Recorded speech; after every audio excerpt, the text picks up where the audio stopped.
ఇది కదా. అప్పుడు మనం ఏం చేస్తాం? S1, D2 ఈక్వల్స్ టు 3 అని పెట్టేస్తాం.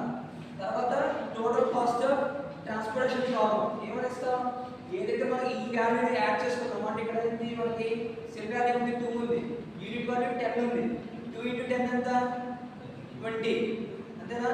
ఆ తర్వాత total cost of transportation problem అని పెట్టి పాయింట్ రాసి మనకి ఎంతైతే యూనిట్స్ వచ్చాయో అంత పెడతాం. ఓకే, అర్థమైంది కదా?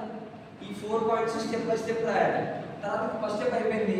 తర్వాత ఏం చేస్తారంటే ఇది డిలీట్ చేసేయండి, లేదు డిలీట్ చేసేయండి. ఈ కాలమ్ డిలీట్ అయిపోతుంది, కాలమ్ డిలీట్ అయిపోతుంది. నెక్స్ట్ ఇదే కాలమ్ వాల్యూ. ఓకేనా?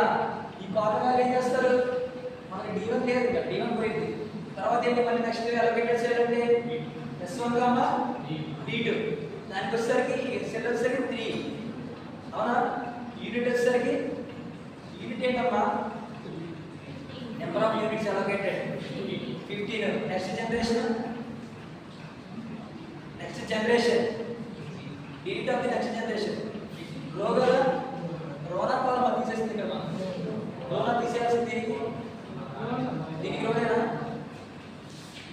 నెక్స్ట్ జనరేషన్ ఏంటి మనకి? ఏం నెక్స్ట్ జనరేషన్? 6 కదా, అంటే ఆ డిలీట్ అయిపోయింది కాబట్టి నెక్స్ట్ జనరేషన్ మనకి 6 వచ్చింది. దాని టోటల్ కాస్ట్ ఎంత? ట్రాన్స్పోర్టేషన్ ప్రాబ్లంకి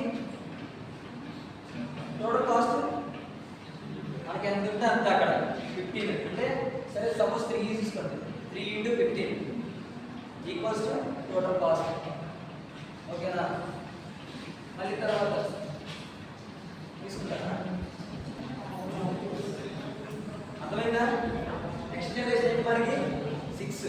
తర్వాత కార్నర్ వాల్యూ కూడా 6 కదా. ఈ కార్నర్ వాల్యూ 6 అయినప్పుడు మనం ఏం చేయాలి?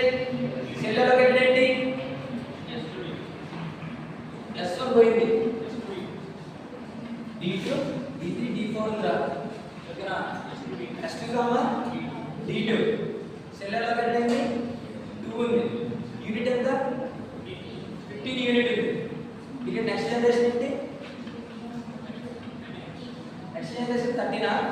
సరే 13 నెక్స్ట్ జనరేషన్. ఓకేనా? టోటల్ కాస్ట్ ఎంత వచ్చిందో అది, అంటే 6 × 15 టోటల్ కాస్ట్ అయిపోయింది.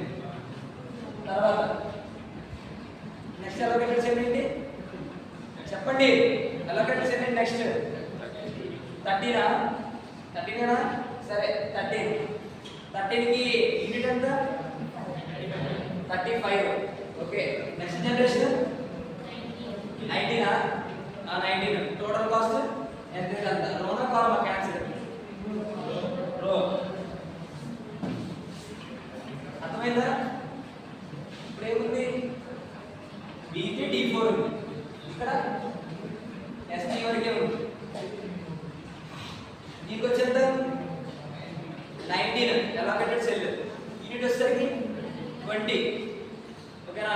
యూనిట్ వచ్చి 20 మనకి. Next generation 15. దీనికి టోటల్ కాస్ట్ ఎంత? 19 × 20